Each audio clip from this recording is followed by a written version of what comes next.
Superhero Slate. Oh, yeah. Hello, everyone, and welcome to Superhero Slate, the show where we run down the latest superhero entertainment news.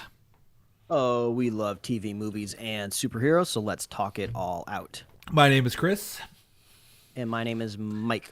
And this week we're dealing with aliens of all kinds. I'm pretty sure. Oh, man, the big ones, the small ones, the little guys, the big guys. I've got a lovely bunch of aliens, T-D-L-E-D. Here they all standing in a row.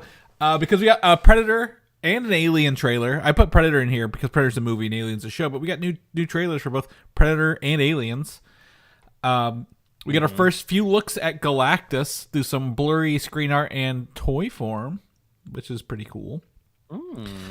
Star Wars returns to Andor. Andor is a person, not a planet, by the way, for those who might be Sounds confused. like a planet, to be honest. It literally could be a planet in the Star Wars realm and more. Yeah, so today is the closest I get to be to like Ethan Hunt in a Mission Impossible movie, or also Mario in Mario 64 when he's trying to not wake up the Chain Chomp. I'm basically the mission today is the wife is out of the house. I'm here with the baby across the hall, and we have timed this podcast during the baby's nap. So I feel like we're like up against the clock. There's like a classic bomb with a long fuse going. So I'm curious what energy this brings to the podcast today for me. But yeah, it weirdly kind of feels like a heist in some way, even though I'm not stealing anything. I guess I'm just a metaphor. Stealing free time. Yeah, well, there's a metaphorical ticking clock is essentially what it is, right? Like, hey, we don't know when this baby's going to get up. It could be in the middle of the show. Could be at the end of the show. So we're going to... I have solid foundational data that this baby should sleep through this recording, but we never know. Now that he said it out loud, it will go the other direction. Whenever there's like some sort of like big, like monumental shift in this child's development that goes in our favor, every time I acknowledge it, my wife goes, "No, you shouldn't have said anything. You're gonna jinx it." So this is a very like jinx. I don't want to say pro household because it makes it sound like we're looking for jinxes. You're not superstitious, but you're a little stitious. Is what I'm hearing. We try to adhere to the rule of jinx here. So we're gonna see how it goes. All right. Well, thankfully, it is the week before Thunderbolts. Thunderbolts comes to theaters this week, so usually the week before a movie, everybody else doesn't try to get in the news because they'll just be drowned out by the movie release, right? So thankfully, we have like 7 or 8 bullet points here, and it's not even it's not a lot. But is Thunderbolts really this week? Yeah. I see. My tickets are Thursday. Gosh. Yeah. Wow, that's right. It's that weird like month composition where the first of the month is like a Thursday, so I didn't even know May was starting this week. It's even worse here because Kentucky celebrates an extra holiday that the rest of the world doesn't celebrate called Kentucky Derby, which is where all the horses race, and that is literally the first weekend of May. So that is this week. So like everything about work in the city, what you know about it, every other weekend of the year thrown out the window because everyone comes into town. It's like the Indy 500 if you're Indianapolis area or something like that. Comic-Con for San Diego, like everyone flocks to town for a week, ruins everything that you think you can do, and then leaves, and then it goes back to normal. So it feels really weird here, but I think let's get into something. We got 3 fun topics at the start here. Yes. They're not in any particular order, so you can put them in any. You can bring them up in any order you want here. I know this totally breaks the fluidity of segues if I say I have a segue, because at this point I could just say what the next topic is. But if you would indulge me, much like the Mission Impossible mission that I'm on right now, I saw the latest trailer for the most recent Mission Impossible in front of a movie that we both unknowingly saw this week, which was Ryan Coogler's Sinners. I was able to drag my butt out of the house very late this week, 9:45 on a Monday. It's very late for me, especially with a baby at home. Like I'm already doing the math. Like I'm already doing the math of like what time am I actually laying down? What time is this baby going to wake up? How much sleep am I getting tonight? That is a Tuesday for me. It's already the next day in my time zone when you leave. I know the house at 9:45. It's crazy, but I mean, usually I don't get caught up in the hype, especially when people are saying, "Oh, you gotta see this one in theaters. This one is destined for the screen. You gotta see it before it leaves." Like most of the time, I'm like, "Oh, is this just marketing? That somebody just wants me to buy a ticket?" But found somebody to go with late at night, and we checked it out at our local IMAX, which is, not like true IMAX, but we did get to experience the full frame aspect ratio shifting through different scenes. So technically it was one of the bigger screens, just not like museum quality IMAX, if you will. But we had a great time. It was fun. I always underestimate just the presence of sound in a movie theater, right? Most of the time, like I'm always remembering the visuals. I'm remembering the story, how it made me feel. But the music and the thumping and the bass from the very expensive speakers in this theater is what I remember most. Like the narrative is very driven by music, even though there's like vampires all over like the posters and marketing. But it was wild. It was nice to be back in a packed theater, which was crazy for a Monday night, in a communal experience. And I had a great time. I don't know if Ryan Coogler from here tries to spin this off into a franchise, or if he goes the different direction and maybe tries to do like a Jordan Peele, Christopher Nolan type of approach, where it's just like, I make good movies now. Studios give me incredible deals. I'm just gonna make whatever I want, original ideas for the rest of my career. So I don't know. I was reading earlier today, maybe yesterday, that they're talking about a prequel thing about. So essentially, the movie, Michael B. Jordan plays twin brothers. Yeah, it's in the marketing, right? Yeah, I'm not spoiling anything here. But they show back up in their hometown, and that's an inciting incident of the movie. From where they were previously staying in Chicago, which isn't a spoiler either.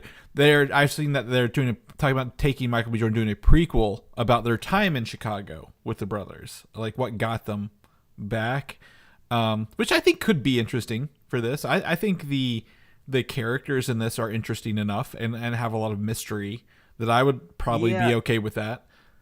I would be curious if somehow they're able to interweave like mystical fantasy elements into a prequel, because like that's kind of like the X factor of Sinners. It's like, hey, like we're down in the South in the early 30s, if I remember right. It's not quite prohibition, but like it's weird. Yeah, like might be 20s, and it's just and it's like, oh, guess what? There's vampires. Like they just happen to cross path with these brothers' story. Yeah. So like if you take the kind of mystical element out of it, it is just kind of like a straightforward narrative. So they were very cagey about their time in Chicago during the movie. So I do wonder if maybe they, saw maybe something else. Like it'd be kind of interesting. Maybe we don't do vampires in a prequel. Maybe it's like a werewolf or something. I don't know, but this was great to see. There's like drama going on about like box office reporting. Is this a hit? Is this not a hit? I don't know, but I hope this has legs to it. I'd love to see. I'd love to see more from Ryan Coogler in this kind of route. I'm mid on this movie, if I'm going to be completely honest. I disagree. I think sound's important, but it does one of those, to me, and this is a personal thing, cardinal sins, where there's just music in the background that's louder than it should be during some of the scenes, just because they want to play the music. And music's a huge part of this, right? Like one of the first scenes you see involves a guitar, right? Very early on. But like like there's just scenes like, oh, they're palling around town getting ready for the event in the evening, and the music's just like, it feels like it's getting louder. Kind of similar to like how the Godfather, they have that trumpet sound that like people have parodied forever, like gets louder and louder. It feels like the music is getting louder, and it kind of takes me out of this. But I agree with you, like the world building in this, the characters are huge. I was sucked into the world, the town, is I guess the predisposition the brothers have with everyone in town, right? The fact their names are Smoke and Stack. How did they get the nickname Smokestack? Like between them, like that would be fun to kind of revisit. The actor, I could never remember who was who, so I just go Red Hat brother and Blue Hat brother, which was helpful. Smoke was the blue hat and Stack was the red hat, and I felt like the Blue Hat was the smarter of the two, and the red one was the more impulsive. But either way, the characters and the world building was huge on this. There is a scene later on. I think I told you about it. Where it kind of the mysticism of the vampires is fine with me. I thought it was fun, but like there's another thing where it's like it kind of mixes time and space. It's kind of like very meta scene, right, in the dance hall. And I did not care for that. Like it really just ripped me right out of the movie, sadly. But I think the world building, like you said, the world building, the characters, how we are introduced to the vampire, it's happenstance in this world. Really, but he was being chased by a group of people, and I would love to know how he got to that point. I don't think the actor who played the vampire was overly charismatic. I think he did an okay job. I would love to see more vampires, maybe at the end of the day. But I had a good time. I'm glad I watched it, but like I think I'm on the other side. I'm like, yeah, if they get more, I'd probably watch it. But I think this is going to be maybe one of those worlds where Ryan Coogler's like, hey, I'm just kind of the creator, and someone else is going to kind of go tell the stories in this, right? Kind of like a la Quiet Place, like how like, what's his name? Jim from The Office, can't think of his name, is created. I can't think of it right. Yeah, he created it, but like other people have made some of the other movies from there. Yeah, Krasinski. Yeah, John Krasinski. Yeah, Mr. Fantastic himself. But yeah, absolutely. I think it's fine. It's all right on the other side. I don't know how to even dive into these next two topics. Segues for these are going to be harder. How about this? I went to yesterday the South Louisville Antique and Toy Mall, which would have had toys from the 30s, Mike, in there. It's how old this place was. And it's just like essentially like imagine a peddler's mall, but like people have like literally, if you are in a niche like horror or westerns or cars, train models, whatever have you, this place had it all, like everything across hundreds of booths. And I didn't go in expecting to buy anything, but I'm like, yeah, if I see something cool, I did. So I ended up buying 6 Laserdiscs, Mike, because obviously, why not buy technology from the 80s here in the 2020s?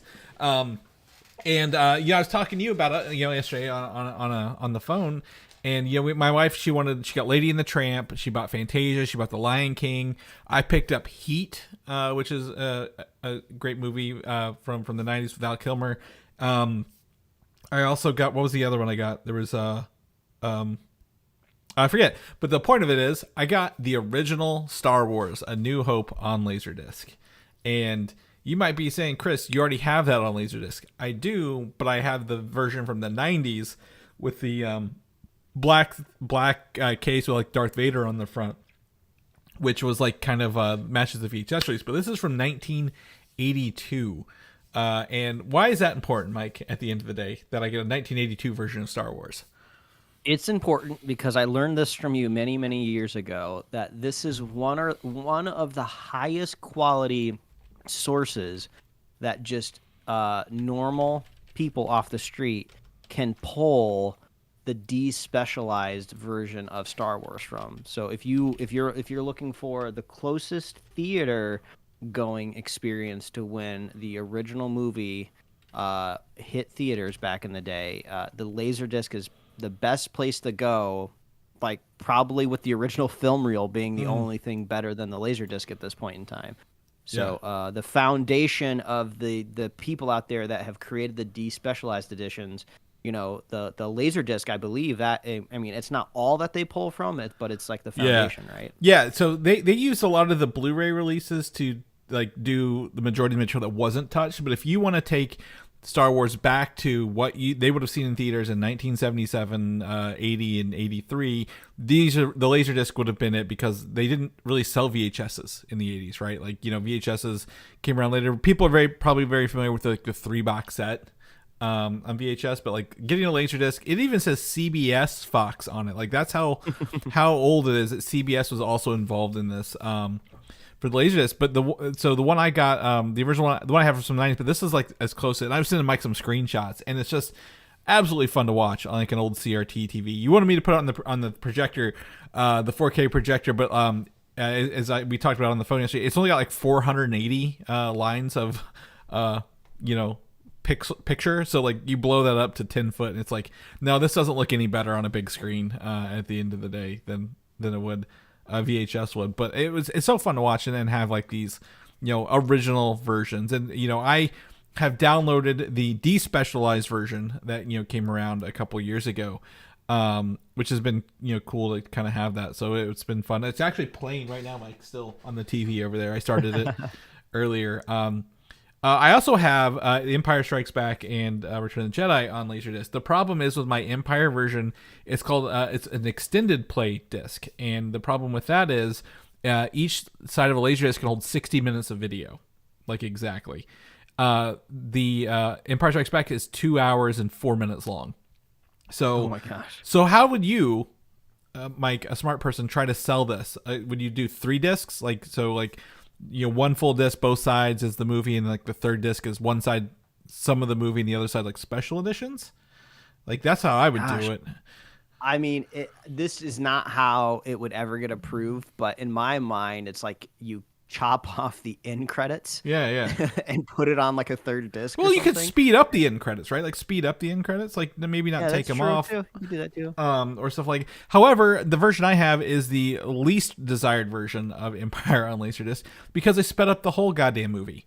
To get rid of 4 minutes. Really? To get rid of 4 minutes. Yep. So it's one disc, front and back, and they sped it up, so which causes like some ghosting effects, and like the audio is like a little higher pitched. Weird. So I'm like, oh, I need to go back and find the standard play versions. But you can apparently buy the definitive version for like $100 on eBay or so, which is pretty cool. So I'm thinking about diving into that later on. But right now it's fun to have the Laserdisc and play. Mike got a preview it when he came over a month or so ago and see that. But what I really wanted to do for you, Mike, was actually take the Laserdisc and plug it into my brand new CRT television I came home with yesterday. Oh, tell us about this. This has been a coveted item for us here on the podcast, and I'm glad one of us was finally able to track it down to multiple attempts on your end. This almost happened twice. Third time is literally the charm in acquiring this TV. Yeah. So people may know we are obsessed with custom branded CRT televisions from the mid 2000s. I personally have a Mickey Mouse one with a DVD VHS player. I also have a Superman one with a DVD player. The holy grail of these was the Batman television, which I was able to acquire yesterday along with the branded DVD player. And you may think, that's fine. The Batman one's actually kind of lacking on features, but the interesting part about this one is, Mike, the thing that everyone will talk about is the battering remote that comes with this thing. You literally have an entire battering with all the buttons. You hold it sideways like you're holding a controller, really. And the one I got, the guy has it even has the original batteries in the manual pack. This remote has never been used by the buy I bought it from. Oh my! I mean, that's amazing. I totally forgot how this is essentially like an untouched relic. They never even used it. Yeah, so it's it's got some blue screens. It's got the thing. I sent a picture to Mike.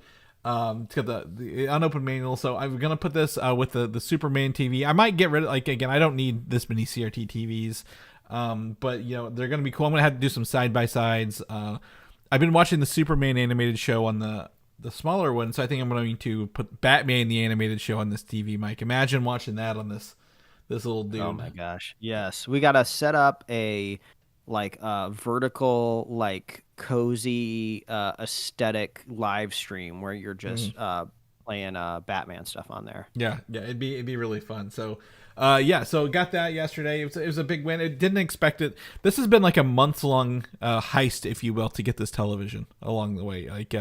Lots of people someone ghosting me and then wanting more money and then coming back later. So I say you get what you put out in the world, and I told Mike, I'm not going to bother with it. If it's meant to be, it'll meant to be, and here we have it. So I'm going to be playing with that this afternoon as well. So and we haven't even gotten to our first topic. We're 20 minutes in, Mike. We haven't even started our first topic. So let's hop into this. How about that? I didn't grow up watching the Alien movies. I'm going to be honest with you. I didn't get into Aliens until I was in college. I just didn't have access to them. My family is also not someone who watches a lot of horror movies. So didn't have access to it. But Aliens has been a franchise, obviously has ups, had its downs, but seems to be popping off lately, right? With the Alien Romulus, I guess Ridley Scott returning for Alien Prometheus and Alien Covenant, and then recently Fede Alvarez's Alien Oh my gosh, Romulus. There's so many weird names in this.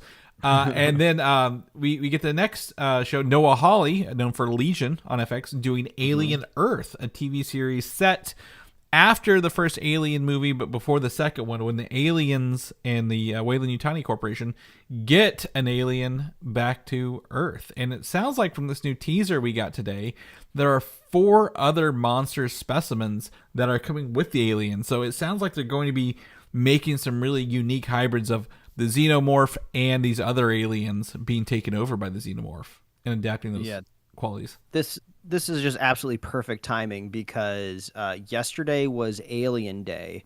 And I don't know if it was like Alien the movie or just the concept of aliens like National Hot Dog Day. And I saw a couple of people post about it, and it reminded me, I haven't watched Alien Romulus yet. So I finally watched Alien Romulus last night. Oh yeah. I turned all the lights off and everything. Made it as dark as I could, and it was really fun. It was maybe a little too similar to the first Alien movie, kind of like how Episode 7, The Force Awakens, is a little too similar to A New Hope. Yep. But I still had a really, really good time. It's nice that it doesn't bog itself down with a lot of the later Ridley Scott, like Prometheus and Alien Covenant the lore, the real, we don't really dive too deep into that. There's just some really fun, like, zero gravity set pieces. Unfortunately, the kind of creature that's at the very end of the movie was spoiled for me a while ago. People post screenshots of that weird thing many months ago, so I kind of knew what it was going to look like, but didn't know it was going to be so creepy once it's on screen. Yeah. So once I finished watching it, I powered up YouTube just to go do some browsing, and I was shocked. The very, very first thumbnail advertised to me was this Alien Earth teaser trailer, and I was like, oh, it's Kismet. I have to watch it. And it's just kind of like almost like a VFX reel. It's all just watching like the things in a box, microscopic. Yeah. So you don't really get a whole lot of story, but it is kind of. I didn't catch anywhere in there that there's going to be more like hybrids, but I mean that's always kind of like a fun concept when you're watching an alien movie of just like, oh yeah, you got to remember the titular Xenomorph that everyone is familiar with. It only exists through the combination of human DNA and the facehugger. So if that facehugger theoretically attaches itself to other creatures, well, Alien 3 make something different. Alien 3 or 4 had the dogs, right? Where the facehuggers took over the dogs, and they had like the alien dogs, and like comic books over time have done that. I believe this is not canonical, but Alien versus Predator at the end of AVP 1. Facehugger gets on a predator, and AVP 2 is like literally an alien predator hybrid for most of that. So absolutely, they don't really say there's the hybrids, but I'm like they're leaning into like obscuring these other 4 specimens, but showing the Xenomorph. So I'm like, oh, I guarantee you it's going to be like the alien versus another alien. The alpha predator, which is obviously the Xenomorph, is probably going to win and assimilate it. It's unique features into it throughout the show. But no, Hawley, he's done great stuff like Legion. What else has he done? Didn't he do Fargo as well? Yeah. He started that I think before Legion as well. He's an amazing storyteller. So this is a really, really great combination, and it'll be interesting to see the alien on Earth out of the context of Alien vs Predator, because that's the only time that we've seen the alien on Earth, and it's just a campy movie. There's fun stuff happening for sure. I think if I remember right, and there's like an alien in like a pizza place like after hours, and it like kills the pizza chef in the kitchen. Well, and I think I always remember the one where like the Predator throws like one of those big like spinny glaives and it cuts a dude in half who's running down the wall. Yeah. In the hospital. Yeah. So it'll be kind of nice to see, maybe taken from a more serious point of view. I'm sure there's going to be science labs and just things with it'll be also kind of, I don't know if we've had a look at Earth proper kind of in the, I guess, No. future. Like I'm trying to remember in Prometheus. I can't remember these freaking timelines. This is too much for me. They But never in come back. Prometheus, I think yeah, Prometheus launched before the first Alien movie. but I think there's scenes of them like looking at like cave etchings or something Yeah. at the beginning of the movie, but they're like out in like the wilderness. So I don't think we ever get to like see a city or town or how people live. So Yeah. I don't. Either way, I'm hype. Yeah. I became Yeah, a late in life Alien fan, Yeah. so I'm excited. And Romulus was really fun to kind of showcase the other worlds, right? Mining worlds. How blight the universe is at that point. It really feels like again, Ridley Scott from the 70s, 80s, and Blade Runner was supposed to be set in the same universe as well. So very, very cool stuff. But that brings us into our next topic. We got a full trailer earlier this week for the movie Predator Badlands, which is again, I think this is Dan Trachtenberg. We talked about this. He's doing the Alien or Predator Killer of Killers. His live action movie Predator Badlands comes out this November. So it actually was interesting to find out this whole movie, the focus is on a predator as the main character throughout this, fighting what appears to be other monsters and other predators that are bigger than him throughout this. But yeah, it's kind of weird. I don't know if there's like an official synopsis out there that's stating the Predator's the main character. I didn't know it going into the trailer, but the kind of the way the Predator is framed and you get to see them without like the kind of like armor and just full face, you're like, oh wait, they're kind of turning this dude into a full like character. I was like, am I looking at the protagonist right now? Yeah. So it'll be crazy to see. If you're unfamiliar, I think it's The Predators is a Predator movie that takes place off world.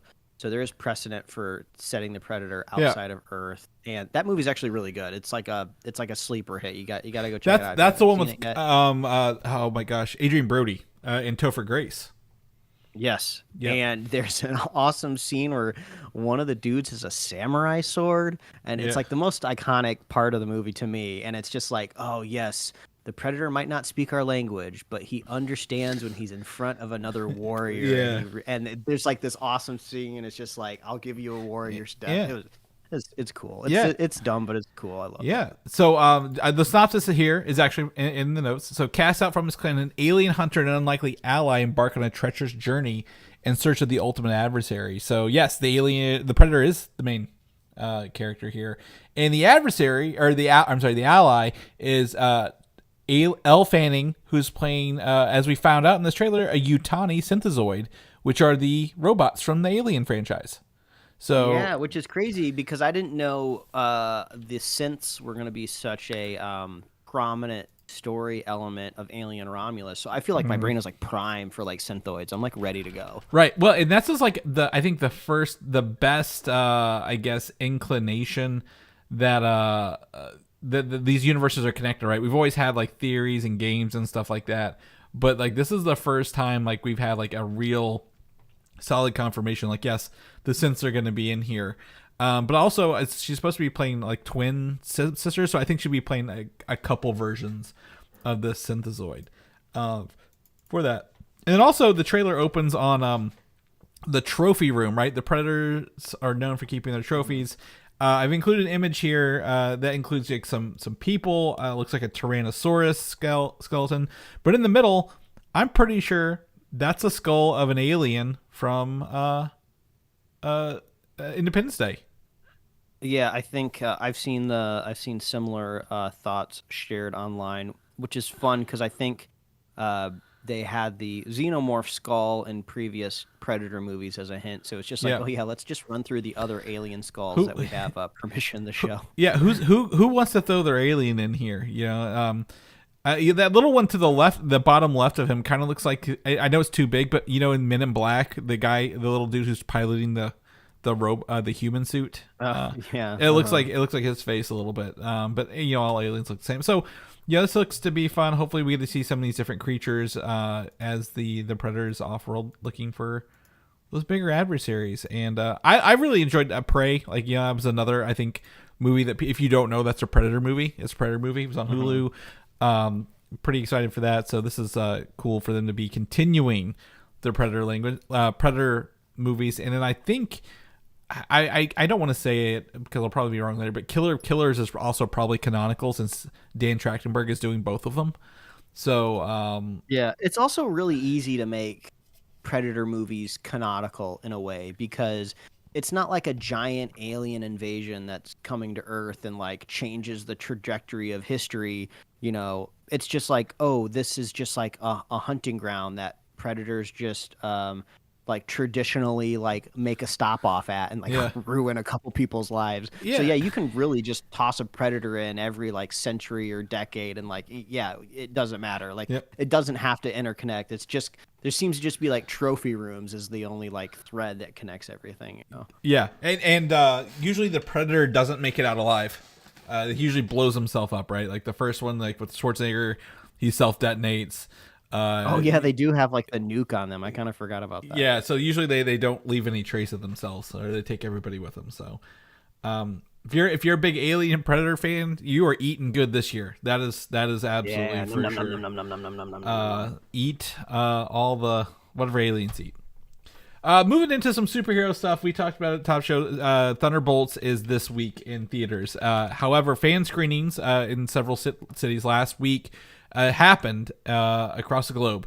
So spoilers, entire synopsises, everything, even both post-credit scenes, descriptions to a T have been released and written online. So if you are wanting to go in as blind as you can, this is officially the time because all that stuff came out all at once and hit the internet pretty hard. Yeah, the social media embargoes are up too. I don't know if the critical embargoes are up, but I haven't heard anything bad. Usually, like people are chomping at the bit to like throw Marvel on the barbecue when they make something bad. But yeah. so that's a good sign that we haven't heard anything. They also don't normally do bad. fan screenings unless they're positive, right? Unless they feel good about it. Like they didn't do one for Captain America. I think Yep. Deadpool might have had one, but that was kind of weird how like they were like, we want to keep the spoilers limited on this. So yeah, I don't see the reviews up yet. Social embargoes, I think might have been people who went to the movie. So I'm excited to step into this as blind as I can this weekend. Hopefully, get my Sentry fix for the first time. Yeah, come back next week. We'll be talking all about it. That's right. Absolutely. No, later this summer, after Thunderbolts, we are just May, June, July, less than 3 months away from Fantastic Four, and this is the first movie from the MCU that will have an official tie-in comic released. Now, you may be saying, Chris, they have all those other movie adaptation comic books. Yes, but none of them have ever been officially like licensed or used the looks of the characters. They were kind of just like, we are probably going to put these out there just to sell some comic books. But this is what I hear is the official comic tie-in, meaning this story literally is part of the movie story. So we've heard the Fantastic Four will exist as heroes before we get into the movie. They've done some adventures. And this is an homage to the Mole Man adventure, which is, I think, one of the first Fantastic Four books ever.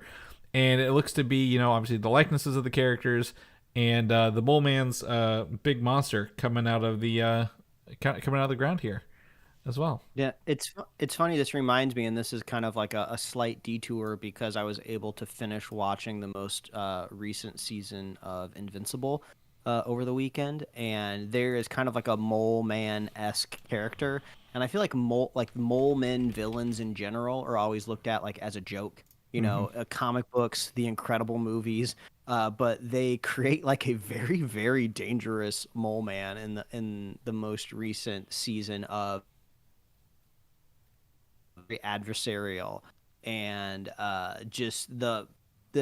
it's a nice reminder. I'm shocked every time. It's like my brain forgets that Invincible is just so good. I love the show. So if you're not caught up on it out there, go check it out. I think there's only one more season left, or maybe two. No, they've got to have at least 3 more if they're going to cover everything left. I think they're halfway through the book series. Oh wow! Okay, wow. I thought we were getting closer in. Okay, Nope. that's good. I'm not mad about it. Yeah. There's a lot more left. It kind of it's just so competent that like I'm really curious if a movie adaptation can even like touch what they're doing in the animated show so well. So yeah, go check it out. Yeah, that's my Mole Man segue. Yeah, there you go. But yeah, so sorry, I was looking up. I'm trying to find the original Fantastic Four like #1 comic book, but when you type in Fantastic Four Mole Man, like you don't really like it's like everything like right now going on. So, but you know this is cool. Like the Mole Man, you know, obviously we're not going to see him. As you mentioned, he's parodied so much, and the reason he's parodied so much is because he was like one of the first villains, right? Like so old and like kind of they've gone a long way. He's got those weird blue glasses that were interesting. But for people who don't know, Tim Blake Nelson, the leader in Marvel, played the Mole Man's in Fan Four Stick in 2016. He was like, I guess, the precursor to that. So that's pretty funny that he's played multiple roles for that. Moving on to Fantastic Four stuff, we have the first blurry image of a T-shirt featuring Galactus, and I look at this. You got to squint at it to kind of see everything. But the cool thing about the promo art is, this Galactus looks like a real Galactus, Mike. Like this looks like a very good Galactus is going to be in this movie. What do you think? Just at a squint level.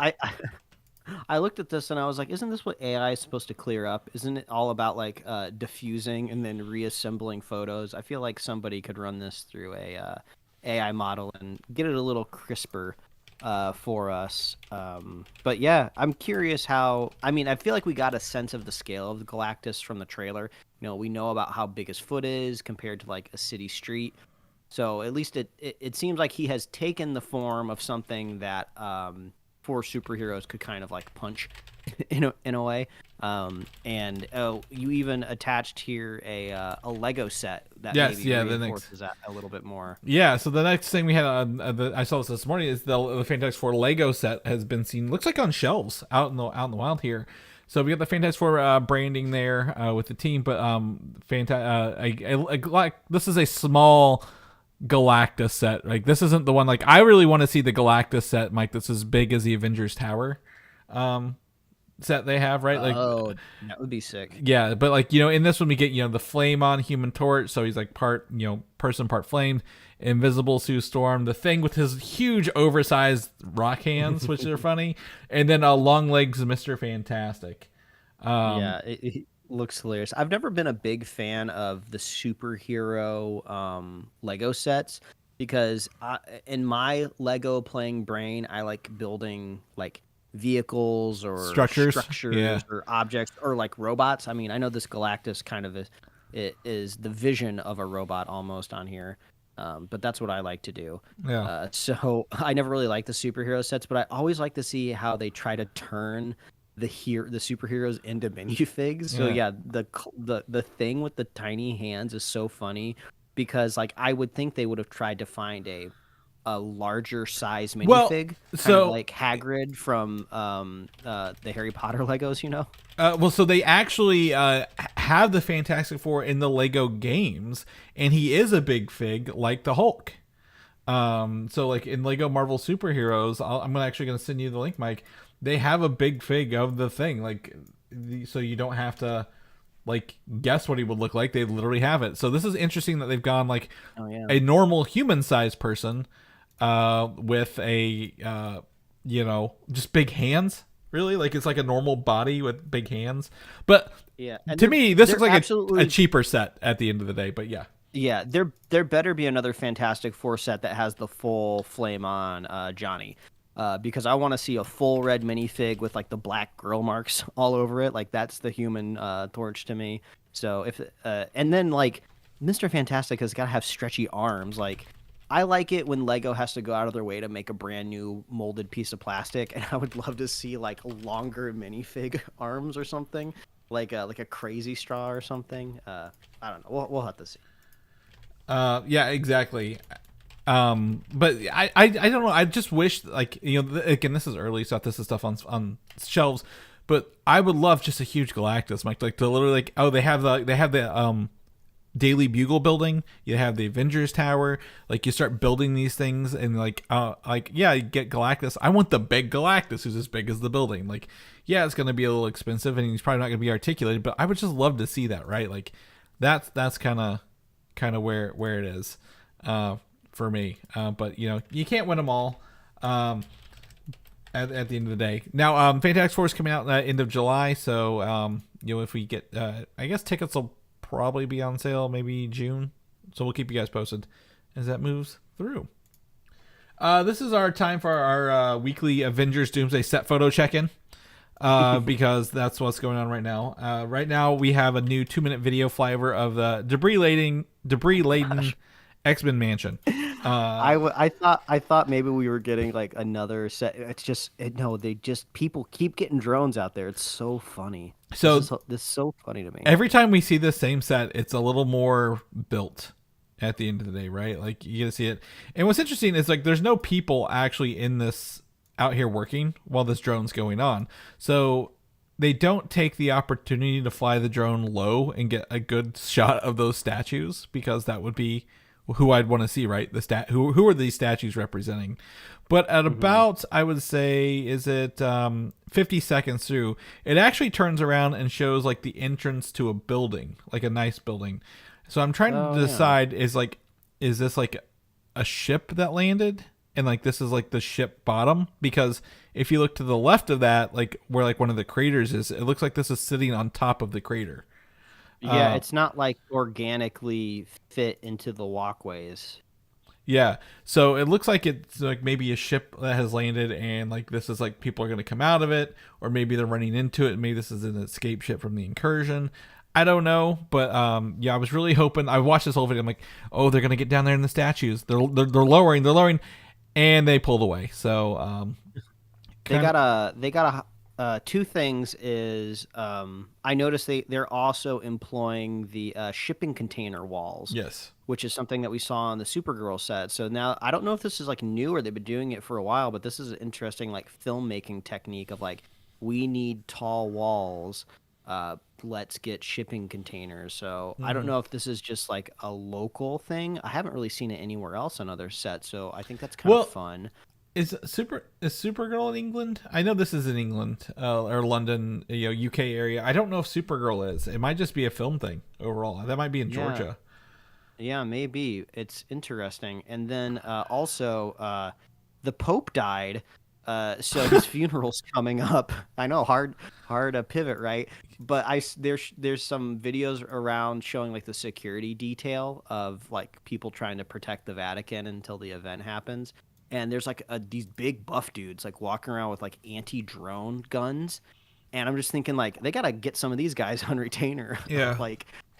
Like I mean, we're basically like setting up like a super villain like compound if you have like dudes with like anti-drone guns like pasting the top of these shipping containers. Like I'm already trying to think like, oh, this is like a Far Cry video game. How do I sneak in? I gotta neutralize the drone guys at the top of the walls before I can sneak in. Well, I think if there were more spoilers here, I would agree with you. They probably will lock it down. I think they also have like one of those like they're like automated anti-drone guns or like RF signals that block the Wi-Fi on a drone, so like they don't like they won't go in, or they go down as soon as they get close. So I think they might do some of that. But like looking at this, like there's literally no spoiler. I couldn't pull any story points out of this, Mike. At the end of the day, I just hope that if they film the scenes here and it makes it into the movie, that we can recognize it. Or they're filming like when they actually film. They do have those drone guys on standby, but they're like after hours, like, yeah, we don't care who flies over. No one's actually on set here to do it. So, because of course the drone sound would throw off audio on a set, right? So, I don't know, interesting. But either way, that's our check-in for the week. As this crash site, updates, we'll keep you guys posted. But I still think it's an X-Men mansion overall. Tune in next week and maybe we'll have like an extra blade of grass we can talk about. yeah, more rocks. You mentioned Supergirl. We got Supergirl news. So we actually have a very blurry behind the scene fight video of a fight scene being filmed, which is supposedly include Jason Momoa's Lobo or a stand-in for Lobo. And this is utilizing shipping containers but covered in a blue screen this time. The set we kind of watched has elevated a little bit. And if you go about 20 seconds in, you see someone who looks just like a comic book Lobo, black hair, white skin, black suit, throwing things at people who are, faking being killed. So you kind of get a lot here. It looks to be like maybe like I think it's a ship, like inside of a ship, like a spaceship of some kind, or like maybe like a docking station. But yeah. I think Lobo's like utilizing some sort of CG whip or chain or something going on here, because he like throws it, the guy doesn't fall over, and then there's like a yank from the Momoa on set. But it's cool to see things getting built. I mean, this kind of goes against the theory of not flying a drone during filming. Like, they need those Pope guards out there right now.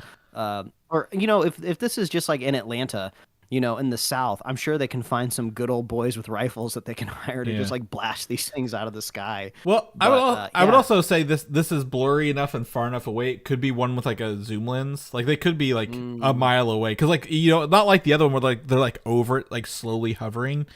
I feel like they'd be far enough away. They're like, yeah, we can't hit it, but like if they got a zoom lens, they're gonna see us.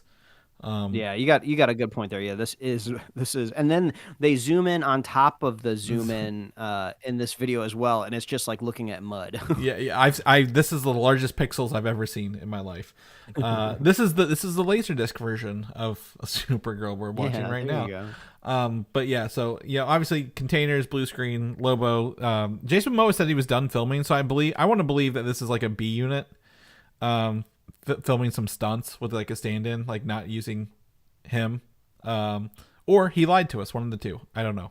But like, obviously there's just a lot of crew standing around. I don't feel like there's a director on, like a real, like it doesn't look like a real director's on set, right? It looks like people are just kind of lounging around. So it might be like a B unit or a second unit, just getting pickups and action shots kind of along the way. But yeah, you check out that video there, and then I also included the very I say blurry, it's pixely, but I wanted to make sure I included Mike's new favorite website, X-Cancel, that I introduced him to this week.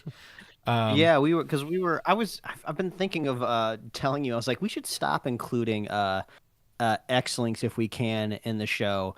And then all of a sudden this like not X website shows up, and I'm like, oh, I love this. I love the idea of this. Yeah. So it's all the stuff from X, but without all the actually touching the X website. So it's awesome. But I normally just include the photos. I don't like linking directly in there if we can help it.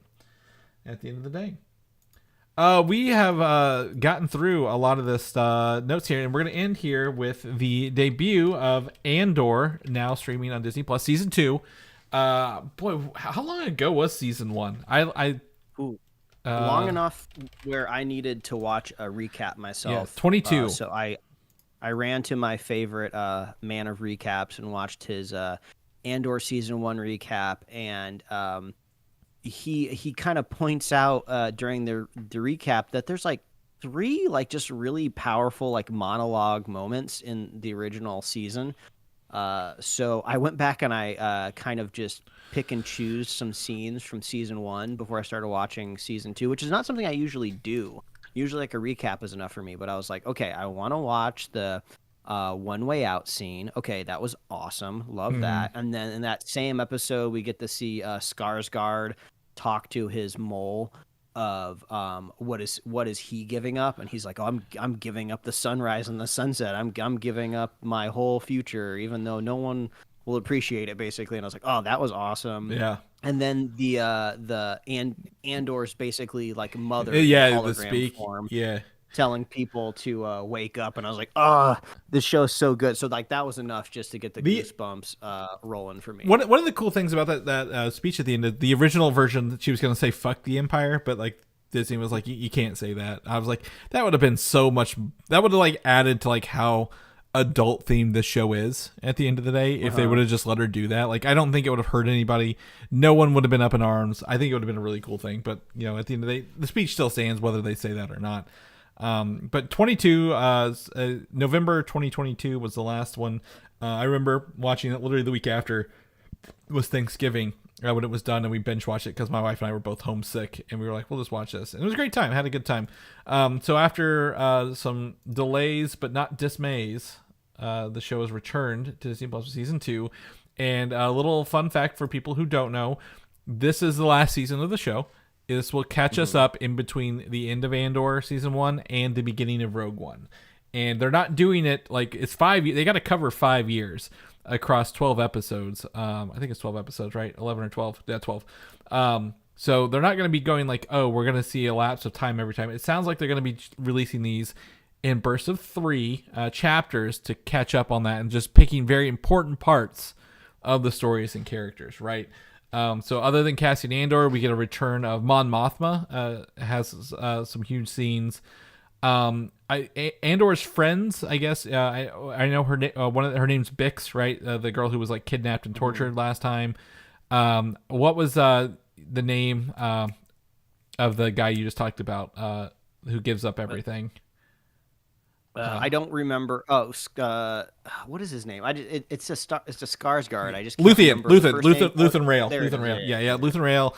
We get the is it Cyril comes back with his girlfriend Deidre, as well. So they got some returning characters in this. Ben Mendelsohn will be appearing in this season as well, returning as director Krennic from Rogue One. Very, very excited about this. I will say one thing, Mike knows, I've not watched all 3 episodes as of this moment because I'm going to tell you I'm taking a stance to not watch all 3 every week because I really dislike this 3 episodes a week release model. I really think of everything about this. It's not the show. It's not Tony Gilroy. Who also directed the first Bourne movie, by the way. And if you know that, I found that out yesterday. It's not his fault. It's, the show is being told in 3 stories, but I really do not want to sit down and watch 3 hours of shows every week before the next week. Like, that is a lot of show to consume at one time in a week. So I'm officially protesting that, but like it's not the show's fault, not the quality of the show. It's just that model sucks. Yeah, it's a bit of a psychological battle, but I fought it this week. Watched all 3, grinning ear to ear the whole time, just because it's so nice to be watching Star Wars that I just unabashedly love. I love everything that Tony Gilroy has done to the Star Wars universe. Yeah, I'm kind of sad that it seems like maybe this is gonna be his like last touch with the franchise. There's some quotes of him out there where people have asking him of like, oh, would you want to do more? Would you want to be president of Lucasfilm or like blah, blah, blah. People just asking like ridiculous questions to this man. And he's just like, no, I don't really want to, I don't want to be tied up with this. I want to be able to like do my craft and do the work. And then that reminded me of his amazing speech that he gave during the writer's strike. Yeah. That people have clipped and put up on YouTube, and he just gave this like amazing speech. It's like I just love the dedication to his craft that he has, and it shows in his work. So if he moves away from Star Wars, I'll keep following him wherever he goes from here. But he's just doing such a good job, like humanizing the Star Wars world. Which is in a galaxy far, far away with other things that technically aren't human, but he's doing a really good job grounding it and just making me care about the characters, which is like crazy because it almost seems like the objective most of the time when it comes to making Star Wars movies or Star Wars TV shows is like, oh, we got to make sure we're adapting this lore really, really well. We got to make sure we're expanding the universe. And then it seems like the characters always come second. But he's going it the total other way around. He's doing character first, and he's letting that drive the story, and I'm loving it.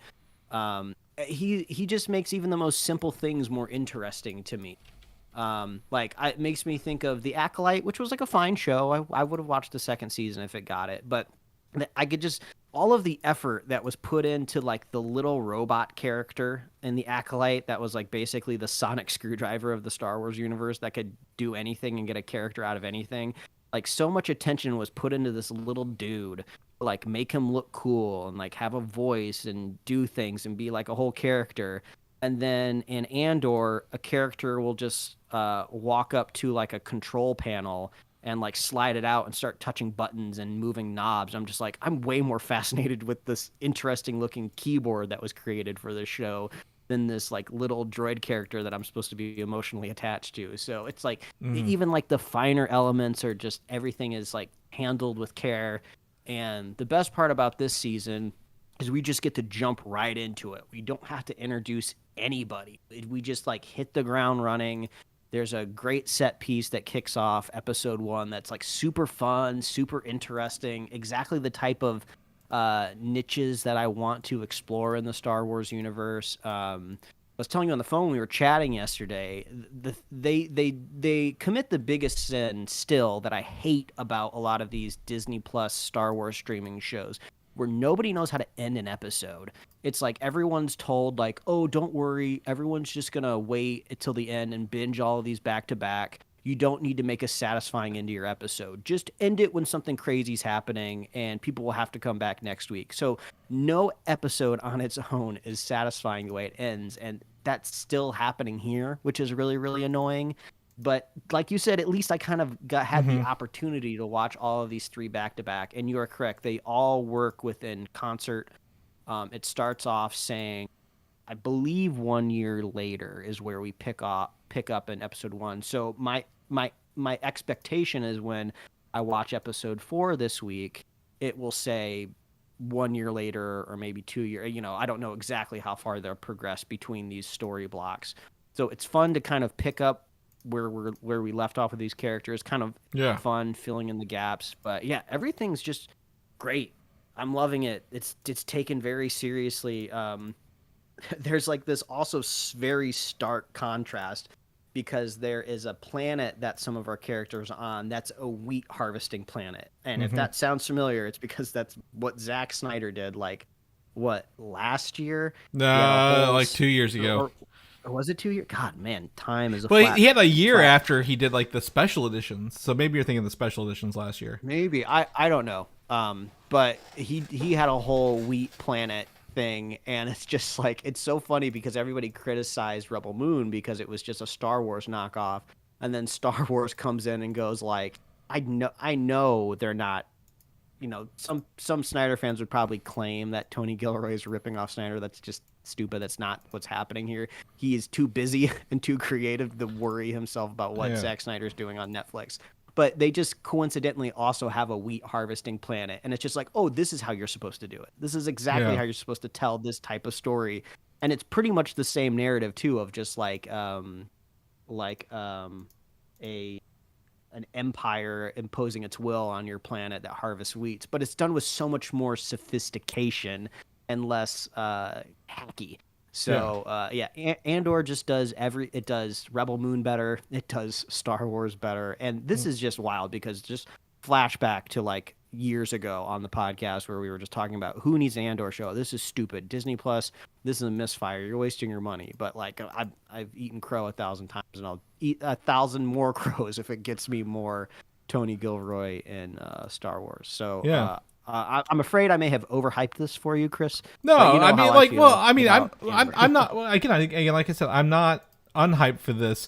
I just think doing 4 batches, watching 12 hours in a month, like that's how you burn people out, and that's what I'm afraid they're going to do with this, because they're like you said, like just how they're editing these shows, they're releasing them based on like an executive's will, like on we got to meet a schedule, rather than, hey, we should really run this for, you know, do the first 3 episodes at once and weekly like they did the first time. Because how well did Andor do when it did that, right? We were eating our crow. We were like, it can't be that good. And then like every week for 9 more weeks, people are like, this show is getting better and better and better. But like doing it like this, like you're the only person I know who's watched all 3 episodes. Everyone else is like, I can't get to 3 of them. It's, you know, it's that time of year, like, you know, people with kids, families, sports, spring, nice weather, Easter, all this other fun stuff. Like, it's just not happening. I'm like, I can't. I agree with that. I don't have any of those problems. I'm just, you know, petty in my own way, Mike. I'll admit that.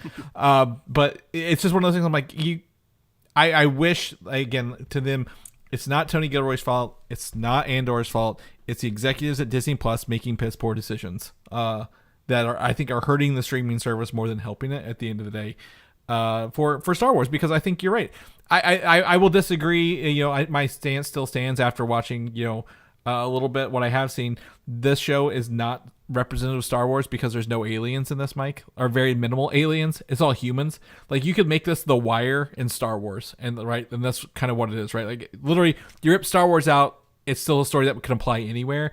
And that's fine. That's what you mentioned. It's a good story. But I wish they were like, hey, we should probably lean into like maybe including other creatures in Star Wars because it's kind of a little human-y, if you will, along the way. But again, minor thing doesn't affect the story.